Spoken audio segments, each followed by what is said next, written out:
안녕하세요. 하루를 여는 감자 묵상입니다.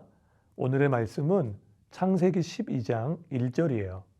여호와께서 아브라함에게 이르시되 너는 너의 고향과 친척과 아버지의 집을 떠나 내가 네게 보여줄 땅으로 가라. 오늘의 키워드는 모험의 법칙입니다. 창세기는 12장이 터닝 포인트예요. 분위기가 바뀝니다. 지금까지는 인간의 타락과 함께 인간이 세우는 제국의 역사였습니다. 그러나 지금부터는 하나님 나라 이야기예요. 하나님께서 아브라함을 부르시고 그 한 사람을 씨앗으로 심어 하나님 나라를 완성해가는 은혜와 믿음의 역사입니다. 그런데 그 시작이 아브라함 편에서는 모험이었어요. 오늘은 그리스도인 모험의 법칙을 말씀드릴게요. 첫 번째 법칙, 이 모험은 무턱대고 지르는 객기가 아닙니다. 결기예요. 그리스도인의 모험이 객기인가 결기인가를 구분하는 기준은 하나님 말씀입니다. 아브라함은 하나님께서 자신에게 하시는 말씀을 들었고 그 말씀을 따라간 거예요. 때로는 사람들이 이해 못하는 선택입니다. 그래서 모험이에요.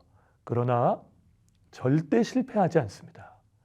우리가 말씀을 듣고 따라간다면 그건 객기 아니에요. 결기가 있는 모험입니다.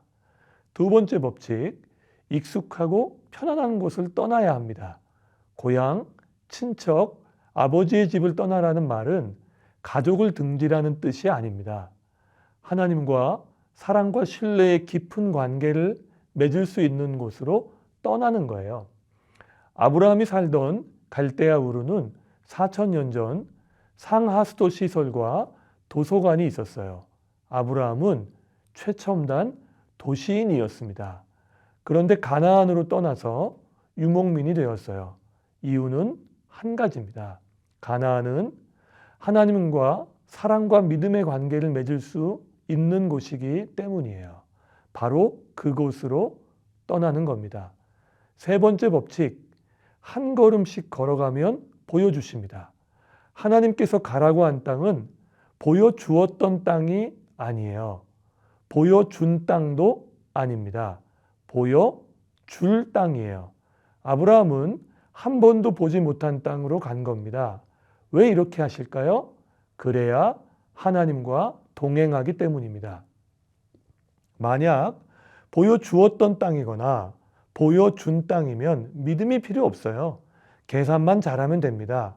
그러나 보여줄 땅은 말씀하신 분에 대한 믿음이 요구됩니다. 아브라함은 갈 바를 알지 못했으나 멀리 보고 하나님의 약속을 따라 모험해요. 그 길은 편리한 길, 불편한 길, 좋은 길, 나쁜 길, 지름길, 돌아가는 길, 불리한 길, 유리한 길이 아니라 복 주시는 하나님을 향한 믿음의 길입니다. 믿음은 바라는 것들의 실상이고 보지 못하는 것들의 증거요, 소망이에요. 그리스도인의 미래는 앞에 있지 않아요. 위에 있습니다. 그리스도인의 모험 법칙 눈치채셨나요? 결국 하나님을 향한 믿음의 삶입니다. 그 믿음이 객기가 아닌 결기로, 그 믿음이 익숙하고 편안한 것을 떠나게 하는 선택으로, 그 믿음이 지금까지 한 번도 살아보지 못한 오늘을 용기와 소망을 품고 걸어가게 합니다. 우리 중 그 누구도 크고 온전한 믿음을 처음부터 가진 사람은 없을 거예요. 아브라함이 옆에 있었다면 이렇게 말했을 겁니다. 괜찮아. 나도 그랬어. 우리가 그리스도인 모험의 법칙을 기억하며 살면 믿음이 나무처럼 아름답게 자라나게 될 겁니다. 하나님의 복을 유통하는 축복의 통로가 되시길, 진정한 모험가가 되시길 축복합니다.